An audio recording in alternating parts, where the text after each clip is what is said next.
Hello friends, welcome YouTube channel में आपका स्वागत है। फिर से हम एक नए वीडियो के साथ आ चुके हैं, अपडेट वीडियो के साथ आ चुके हैं। आज जो वीडियो होगी आपके लिए बहुत ही इंटरेस्टिंग और बहुत ही प्यारी सी अपडेट लेकर आ चुका हूं। यानी कि परमानेंट आपकी यहाँ पर जो वैकेंसी है वो आपको देखने को मिल जाएगी। परमानेंट नर्सिंग ऑफिसर या फिर स्टाफ नर्स की पोस्ट है, उसके बारे में यहाँ पर डिस्कस करेंगे। यहाँ पर आपकी जो पोस्ट है वो आपकी बीएसएफ की तरफ से रहने वाली है, यानी कि बॉर्डर जो सिक्योरिटी फोर्स की तरफ से आपको यहाँ पर जो वैकेंसी है वो आपको प्रोवाइड की गई है। यानी कि मेडिकल डिपार्टमेंट की तरफ से आपको यहाँ पर वैकेंसी रिलीज की गई है, जिसके अंदर आपकी पोस्ट कौन कौन सी रहेंगी सबसे पहले मैं आपको डिस्कस कर देता हूँ। स्टाफ नर्स की आपकी यहाँ पर जो पोस्ट है वो आपको देखने को मिल जाएगी। उसके बाद में आपको फार्मासिस्ट की पोस्ट देखने को मिलेगी, लैब टेक्नीशियन की पोस्ट देखने को मिलेगी और साथ में आपको फिजियोथेरेपिस्ट की भी आपको पोस्ट है वो भी आपको यहाँ पर अवेलेबल कराई गई है। ठीक है, यानी कि ये आपकी क्या रहने वाली है, वैकेंसीज रहने वाली है। बॉर्डर सिक्योरिटी फोर्स यानी कि बीएसएफ की तरफ से वैकेंसी आपको प्रोवाइड की गई है, परमानेंट वैकेंसी रहने वाली है।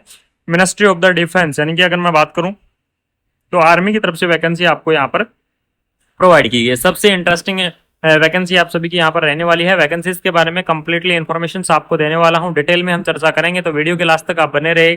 यहाँ पर देख लीजिएगा, आपको दो पोस्ट दी गई है, एक तो ग्रुप बी की पोस्ट दी गई है और ग्रुप सी की पोस्ट। ठीक है, ग्रुप बी की पोस्ट के अंदर आपको यहाँ पर एसआई यानी कि स्टाफ नर्स की पोस्ट रहने वाली है और ग्रुप सी के अंदर आपको यहाँ पर लैब टेक्नीशियन फार्मासिस्ट की आपकी जो पोस्ट है, फिजियोथेरेपिस्ट, ये पोस्ट आपकी अवेलेबल की गई है। सबसे पहले बात करेंगे ग्रुप बी की पोस्ट के बारे में, यानी कि स्टाफ नर्स की पोस्ट के बारे में यहाँ पर डिस्कस कर लेते हैं। तो आपको यहाँ दिया गया है, देख लीजिएगा, टोटल आपकी 14 पोस्ट यहाँ पर रहने वाली है। लेवल 6 के आधार पर आपकी जो सैलरी है वो देखने को मिल जाएगी, यानी कि 35,400 रुपए से लेकर 1,12,000 रुपए तक आपकी यहाँ पर जो सैलरी है वो स्टाफ नर्स की सैलरी आपकी जा सकती है। बहुत ही शानदार आपकी जो सैलरी है वो आपको यहाँ पर देखने को मिल जाएगी। ठीक है, उसके बाद में आपको देख लीजिएगा, लैब टेक्नीशियन की पोस्ट आपको दी गई है। लैब टेक्नीशियन की पोस्ट के लिए आपको यहाँ पर लेवल 5 के हिसाब से सैलरी रहेगी, यानी कि 92,000 रुपए तक आपकी जो लैब टेक्नीशियन की सैलरी है वो आपकी यहाँ पर जा सकती है। उसके बाद में बात करेंगे फिजियोथेरेपिस्ट की पोस्ट के लिए। तो फिजियोथेरेपिस्ट की पोस्ट की अगर मैं यहाँ पर डिस्कस करूँ तो फिजियोथेरेपिस्ट की पोस्ट भी आपको लेवल 5 के हिसाब से सैलरी मिलने वाली है, वही 92,000 रुपये आपकी रहेगी।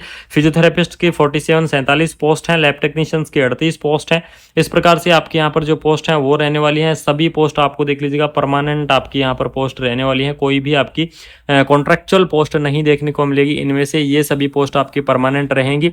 और बॉर्डर सिक्योरिटी बीएसएफ यानी कि बहुत ही शानदार भर्ती है आपके लिए, जो कि आप एक देश की सेवा यानी कि सिक्योरिटी फोर्स के रूप में आप यहाँ क्या करेंगे, वर्क करेंगे। यहाँ पर देख लीजिएगा, एप्लीकेशन फॉर्म की लास्ट डेट यानी कि जिस दिन से आपका एडवर्टाइजमेंट रिलीज किया गया था उस दिन से लेकर 30 डेज तक आपकी यहाँ पर क्या रहने वाली है, इसकी लास्ट डेट है वो आपको देखने को मिल जाएगी। यानी कि आपको 25 जुलाई तक आप क्या कर पाएंगे, वैकेंसीज को यहाँ पर अप्लाई कर पाएंगे। यहाँ पर आपको दिया गया है, देख लीजिएगा, ऑफिशियल यानी कि सिर्फ और सिर्फ ऑनलाइन माध्यम से आप क्या करेंगे, इस वैकेंसीज को अप्लाई करेंगे। बाकी आपका कोई भी जो अन्य मोड है वो आपका मान्य नहीं होने वाला है। तो इसमें आपको ऑनलाइन माध्यम क्या रहेगा, RECTT.BSF.gov.in क्या है, इसकी ऑफिशियल वेबसाइट है। आपको जितनी भी अपडेट है यानी कि छोटी से छोटी आपको अपडेट है वो भी इसकी ऑफिशियल वेबसाइट पर ही आपको देखने को मिलेगी। और आपको एप्लीकेशन फॉर्म भी क्या करना होगा, इसकी जो ऑफिशियल वेबसाइट है वहीं से जाकर आपको एप्लीकेशन फॉर्म को फिलअप करना होगा। ठीक है, यहाँ पर देख लीजिएगा, एक्स सर्विसमैन जो कैंडिडेट है उनके लिए रिजर्वेशन दिया गया है। 10% वैकेंसी है वो आपकी एक्स सर्विसमैन जो कैंडिडेट है उनके लिए यहाँ पर क्या रहने वाली है, रिजर्व रहने वाली है।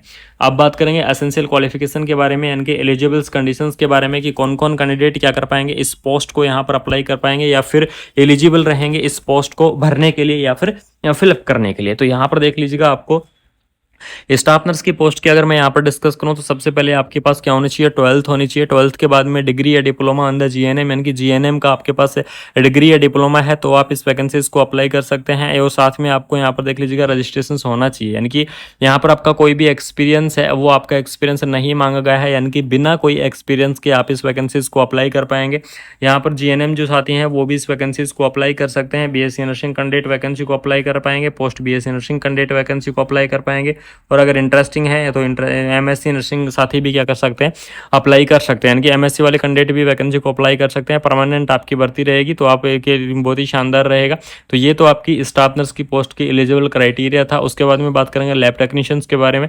तो लैब टेक्नीशियन देख लीजिएगा, 12th पास साइंस के साथ होना चाहिए। उसके बाद में आपके पास या तो डीएमएलटी का कोर्स होना चाहिए या फिर आपके पास बीएमएलटी का कोर्स होना चाहिए, यानी कि आपके पास बीएमएलटी डीएमएलटी के अंदर डिग्री या डिप्लोमा होना जरूरी है, तो वो कैंडिडेट वैकेंसी को अप्लाई कर पाएंगे। उसके बाद में एएसआई यानी कि फिजियोथेरेपिस्ट की आपकी पोस्ट दी गई है।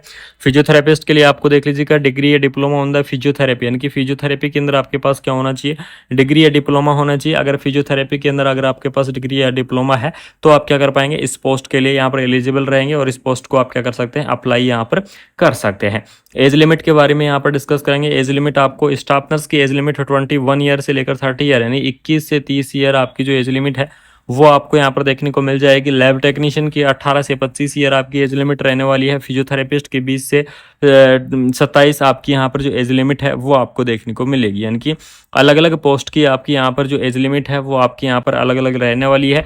रिलैक्सेशन आपको गवर्नमेंट रूल के हिसाब से यहाँ पर दिया जाएगा, यानी कि जो गवर्नमेंट रूल के हिसाब से आपका रिलैक्सेशन रहता है अलग अलग कैटेगरी वाइज, तो वो ही रिलैक्सेशन आपको यहाँ पर प्रोवाइड किया जाएगा। यानी कि जो SC ST कैटेगरी है उनके लिए 5 ईयर का रिलैक्सेशन रहने वाला है। OBC कैटेगरी के लिए आपको 3 ईयर का रिलैक्सेशन देखने को मिल जाएगा, और एक्स सर्विसमैन है उनके लिए आपको 10 ईयर का, हायर जो फिजिकल हैंडीकैप है उनको 10 ईयर का रिलैक्सेशन है वो आपको यहाँ पर देखने को मिलेगा। तो इस प्रकार से आपको रिलैक्सेशन है वो आपको प्रोवाइड करवाया जाएगा। गवर्नमेंट रूल के हिसाब से रिलैक्सेशन आपका रहने वाला है, जो कि एक गवर्नमेंट देता है। उसके बाद में यहाँ पर देख लीजिएगा फिजिकल स्टैंडर्ड, यानी कि BSF के अंदर आपको ये सबसे इंटरेस्टिंग रहेगा, फिजिकल स्टैंडर्ड।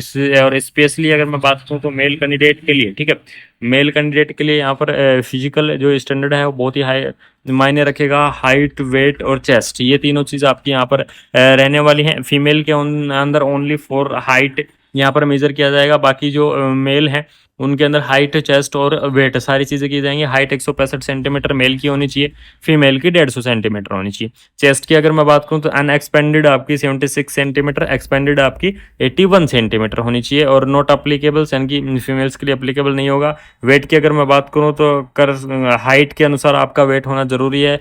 अगर हाइट के अनुसार आपका वेट है तो आप क्या रहेंगे, एलिजिबल रहेंगे, अन्यथा आपको वहाँ पर मेडिकल के अंदर बाहर कर दिया जाएगा। उसके बाद में मेडिकल स्टैंडर्ड के अंदर सबसे इंपॉर्टेंट आई, ठीक है, सबसे पहली और सबसे इंपॉर्टेंट आई का मेजरमेंट आपका किया जाएगा, जिसके अंदर आपकी या तो 6/6 या फिर 6/9 की आपकी क्या होनी चाहिए, आईज आपकी यहाँ पर होना जरूरी है। उसके बाद में यहाँ पर वैकेंसीज के बारे में कंप्लीटली इन्फॉर्मेशन है वो आपको प्रोवाइड करवा चुका हूँ। सिलेबस यहाँ पर देख लीजिएगा। अगर किसी कैंडिडेट को डिटेल सिलेबस चाहिए तो आप मेरे को कमेंट कर सकते हैं, आपको स्पेशली वीडियो प्रोवाइड करवा दूंगा एक डिटेल सिलेबस के बारे में। BSF के कंप्लीटली सिलेबस के बारे में आपको यहाँ पर जो अपडेट है वो आपको प्रोवाइड करवाऊंगा, ठीक है। एप्लीकेशन फीस यहाँ पर देख लीजिएगा। एप्लीकेशन फीस की अगर मैं यहाँ पर डिस्कस करूँ तो आपको एप्लीकेशन फीस देना पड़ेगा ऐसा ही, यानी कि स्टाफ नर्स की पोस्ट के लिए आपको 200 रुपये एप्लीकेशन फीस, बाकी आपको 100 रुपये यहाँ पर एप्लीकेशन फीस है वो आपको यहाँ पर पे करनी होगी। तो इस प्रकार से आपकी यहाँ पर वैकेंसी है उसके लिए आपको अप्लाई करना होगा। अगर कैंडिडेट को कोई डाउट है, यानी कि ऑनलाइन तरीके से आपका एप्लीकेशन फॉर्म यहाँ पर भरा जाएगा, सिर्फ और सिर्फ ऑनलाइन माध्यम से ही क्या कर सकते हैं, आप इस वैकेंसीज को यहाँ पर अप्लाई कर सकते हैं। अगर आपको ये वीडियो अच्छी लगी, इंटरेस्टिंग लगी साथ में, तो इस वैकेंसीज को क्या करें, अप्लाई करें। वीडियो को अपने फ्रेंड सर्कल के अंदर ज़्यादा से ज़्यादा शेयर करें। परमानेंट वैकेंसी रहेगी, कोई भी कॉन्ट्रैक्चुअल भर्ती आपको यहाँ पर देखने को नहीं मिलेगी, और आपको इस चैनल के माध्यम से रेगुलर आपको ऑल ओवर इंडिया की जितने भी अपडेट हैं आपको सभी अपडेट आपको यहाँ पर टाइम से टाइम पहुँचाने की पूरी कोशिश करूँगा। आप सभी के लिए सबसे पहले तत्पर रहूँगा हर अपडेट को आपके पास पहुँचाने की। तो अगर इन्फॉर्मेशन अच्छी लगी तो वीडियो को अपने फ्रेंड सर्कल के अंदर शेयर करें, साथ में अपनों का ख्याल रखें और अपना ख्याल रखें। बाकी आपको मिलते हैं कोई नई अपडेट के साथ, तब तक थैंक यू सो मच। जय हिंद।